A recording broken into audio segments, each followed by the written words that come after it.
बल्कि अमेरिका में हम ये देख रहे हैं कि एक आसिम मुनीर जो उनके COAS हैं, चीफ ऑफ आर्मी स्टाफ, उनके ऊपर सैंक्शन लगाई जाए। ये बंदा है जिसके छुड़ाने के चक्कर में पूरा गेम चल रहा है। कि ब्रेकिंग न्यूज सबसे पहले मैं आपको बता दूं, पाकिस्तान से बड़ी खबर इस वक्त की आ रही है जहां पर आर्मी चीफ जनरल मुनीर के खिलाफ सेना में बड़ी बगावत हुई है। जूनियर अधिकारियों ने मुनीर के इस्तीफे की मांग की है।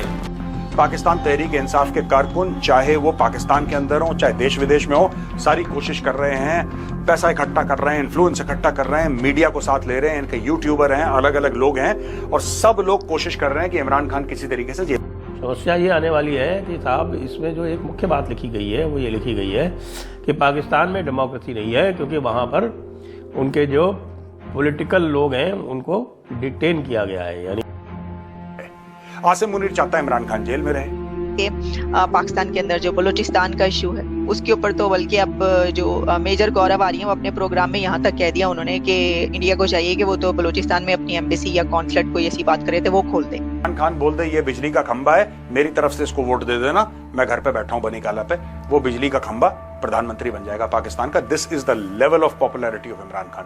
Female literacy rate in Asia 2024 की रिपोर्ट है, और उसमें उन्होंने सारे उस नक्शे में सिर्फ 3 कंट्रीज को उन्होंने रेड किया है जहां पे औरतें अनपढ़ तरीन हैं, जिनके पास तालीम के हालात हैं। और इमरान खान का नाम लिखा है बिल में कि साहब इमरान खान को डिटेन किया हुआ है पिछले 2 साल से, बल्कि 3 साल होने वाले हैं। नंबर 1 उस एरिया के अंदर, एशिया के अंदर यमन है, जहां की औरतें सबसे ज्यादा नाखादा है। दूसरा नंबर अफगानिस्तान का है, तीसरा नंबर पाकिस्तान। जितने हमारे सियासतदान है, जितने पैसे इनके पास है, अमेरिका के पास नहीं है इतने पैसे, जितनी उधर अमेरिका के अंदर आधी प्राप्ति तो हमारे सियासतदानों की। अच्छा, आप कैसी बात कर रहे हैं आप? अंकल पैसों में कितना अमेरिका की GDP का पता कितनी होती है? मेरे को नहीं पता GDP का, मैं अनपढ़ आदमी हूँ। बहरहाल मैं ये नहीं पता तो फिर आप कैसे कह सकते हैं? ये जानता हूँ कि हमारी फौज है जो पर कैपिटा अमेरिका का पर कैपिटा, हमारी इकोनॉमी तो इंडिया के बराबर भी नहीं है।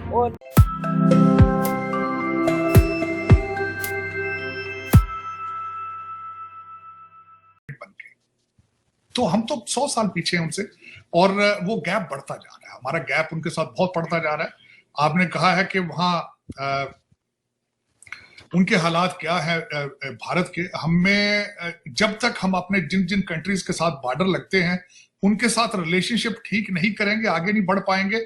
जब तक आपका बच्चा ये नहीं इस रिजल्ट पे पहुंचेगा कि भारत की तरक्की का secret Indian institute of technology है, और जब तक तालीम पे तवज्जो नहीं देगा वो आगे बच्चा नहीं पढ़ पाएगा, आगे आप निकल नहीं पाएंगे। आप पस्ती की तरफ जा रहे हैं। उसकी वजह यह है कि ऑक्सफोर्ड से पढ़ा हुआ एक मैकियावेली भी पाकिस्तान गया पावर पॉलिटिक्स में, और उसने डायरेक्शन अफगानिस्तान कर ली है। उसका भी मॉडल कौन है? तालिबान है। वो कहता है लड़कियों को, देखें मुर्शद पाक की स्टेटमेंट क्या है, कहते हैं कि अगर तालिबान के कल्चर में बच्चियों को स्कूल भेजना जायज नहीं है तो फिर आप परेशान क्यों? और मैं इन्हीं मुर्शद पाक को ये कहना चाहता हूं कि सेंट्रल पंजाब, जहां मैं पैदा हुआ था, मेरी माँ 50 साल पहले जाके लोगों के घरों में मिन्नतें कर करके उनकी बच्चियां स्कूल लेकर आती थी। कल्चर तो पंजाब में भी ऐसे ही था कि बच्चियों को नहीं पढ़ाना।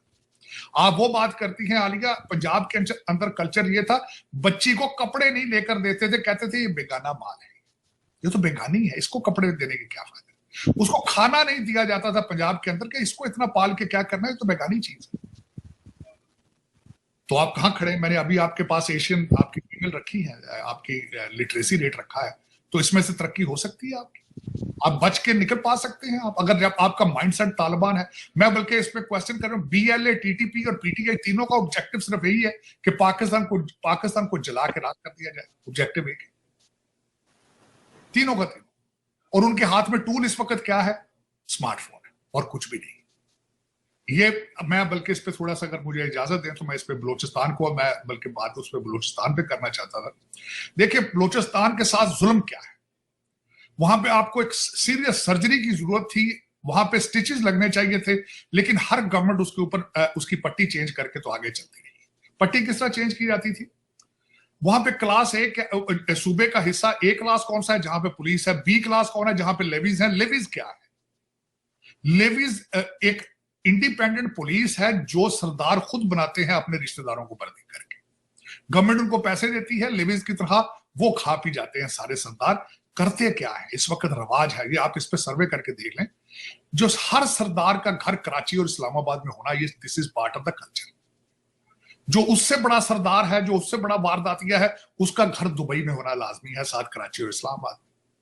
जो सबसे बड़ा वारदातिया है, उसका घर लंदन में होता है, जो सरदार होता है उसके अकाउंट लॉयड्स एंड लॉयड्स में होते हैं अकाउंट। और आपके हर एजेंसी को पता है, तारे को पता है इस बात का। और लेकिन अब हुआ क्या है कि वो जो बच्चे नीचे जिनका हक सरदार खा रहे थे, उनके हाथों में स्मार्टफोन आ चुका है, वो आपके गले पड़ रहे हैं। दूसरा, ये मुर्शिद पाक की जो पार्टी है, ये भी सारी जो है ट्वीट और यूट्यूब के ऊपर चल रही है। तो दर हकीकत आपको तबाही की तरफ इंफॉर्मेशन टेक्नोलॉजी ले गई है, और इसका कोई तीसरी वजह नहीं है। लेकिन पाकिस्तान में इस वक्त पाकिस्तानी कोई नहीं। उसकी वजह यह है कि जिन लोगों के बच्चे बाहर बैठे हैं, जिनके पास डुअल सिटीजन है, चाहे वो जज हैं, ब्यूरोक्रेट हैं, जो कुछ भी हैं, वो पाकिस्तान का हल क्यों निकालेंगे भाई? उनका दिमाग खराब है, उनकी इनकम डॉलरों पाउंडों में है, वो बच्चे उनके बाहर हैं सारे, वो क्यों हल निकालेंगे? लेकिन इस वक्त पाकिस्तान में पाकिस्तानी ना होना एक बहुत बड़ी खतरनाक बात है। लेकिन बचाएगा सिर्फ आपको यही है। मैं हमेशा ये कहता रहता हूं, खुदा आपको को मोदी जैसा लीडर दे। मकसद ये है नेशनलिज्म।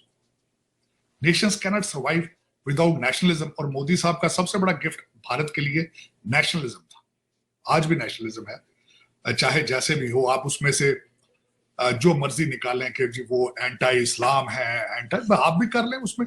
आज सबसे बड़ी, मैं बल्कि आपके देखने वालों को चाहिए कि आज पढ़ें, आज बीजेपी के ऊपर, बीजेपी नहीं, ये जो उनकी जो पार्टी है सियासी, जिसका बीजेपी एक विंग है, उसके ऊपर बीबीसी ने बड़ा डिटेल एक आर्टिकल लिखा है। आप भी बना लें अपनी पार्टी, आपकी भी है, कौन सी नहीं है आपकी? तालिबान आपकी मजहबी पार्टी है, आपकी टीटीपी आपकी मजहबी पार्टी है। वो कहते हैं हम शरीयत लगाएंगे, वो कहते हैं आपके अखवानुल मुस्लिमीन मजहबी पार्टियां हैं, आप उनको आरएसएस से किस तरह जुदा कर सकेंगे? वो आप अगर आरएसएस से उनकी पार्टी है, तो आपकी पार्टियां, लश्कर तैयबा क्या है, आपकी वो भी पार्टी है, लेकिन उनकी डायरेक्शन क्या है, ये भी देखने वाली बात है ना। वो कहते हैं हमें खुलफा राशिदीन का दौर चाहिए, आर्टिफिशियल इंटेलिजेंस नहीं चाहिए। हाँ चाहिए क्या, मैं ये भी बताना चाहूँ। कहते हैं जी बीवी पाकिस्तानी हो, गर्लफ्रेंड ब्रिटिश हो, और मरने की ख्वाहिश मदीना में। ये आपकी हार मुनाफिकत की सबसे बड़ी मिसाल सर, डबल स्टैंडर्ड से। वो कहते हैं बीवी पाकिस्तानी, गर्लफ्रेंड गोरी, और मरने की ख्वाहिश मदीना में। तो चले, जब आप कोशिश, जिसमें मैं खुद शामिल हूं, मैं ऐसी बात नहीं, आज ही किसी से बात कर रहा था कि यार आई एम वेरी एम्बेरस्ड कि मैंने अभी तक मैनकाइंड के लिए कुछ नहीं कर पाया, अमेरिका के लिए कुछ नहीं कर पाया, पाकिस्तान के लिए कुछ नहीं कर पाया, इस्लाम के लिए कुछ नहीं कर पाया। लेकिन मैं तो पूरे तरीके से इस्लाम को समझ ही नहीं पाया, क्योंकि मुझे एक टिपिकल किस्म का इस्लाम सिखाने की कोशिश की गई थी